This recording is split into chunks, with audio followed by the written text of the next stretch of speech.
intense. Okay, the high distinction is in the details. If you want to go from sixes to sevens, the details is where you are going to find those last marks. Pay attention to the style used by the authors of your reading, so the academic sources that you're interacting with. They're professionals. They got their work published. That's the kind of writing that you want to emulate yourself. So model yours after theirs. Obviously, we're not cheating. We're not plagiarizing. You guys will get plenty of stern talkings about that throughout your first semester, I am sure. But definitely model the style of writing after theirs. That is definitely going to help you to figure out exactly what tone you need to hit when you're writing your essays. Don't ever submit an essay that is written in dot point form. Don't do it. Don't do it.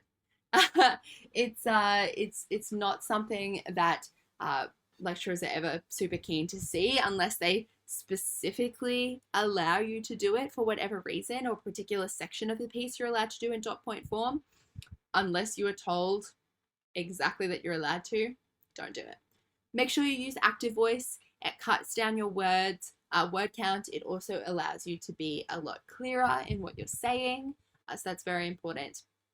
And use first person unless instructed otherwise. So you're allowed to say, in this essay, I will argue that blah, blah, blah, blah, which can actually be quite nice. Sometimes it can feel a little bit impersonal to be like, this essay will tackle yada, yada, yada. No, I'm doing that. This is about me. So important to remember. You guys are the authors. You're allowed to kind of go through all of this in detail and pull it apart and have takes on the issues and come up with personal solutions. Like, that's so exciting to me that all of that information is now in your hands and you get to craft your very own responses to real issues. Amazing.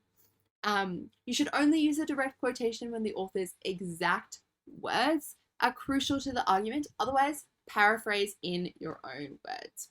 As I mentioned before, no one wants to see a full essay that is just like full of quotation marks. It's definitely going to lead to a clunkier piece. Try and avoid cliches and jargon. It draws the reader away from the central argument. It just complexifies, adds complexity to things. So make sure that you are instead sticking to more, formal academic language, but you're avoiding those real cliches. And as I mentioned before, clarity is always going to win over complexity. At the end of the day, the marker needs to know and understand what your argument is. If they're not able to pick up on that central thesis, on that central idea, then the essay is not going to do as well. So make sure that you are sticking to that clarity and complexity. As you continue to write these essays, as you continue to read your academic sources, things like vocabulary, sentence structure, diction is all going to improve over time.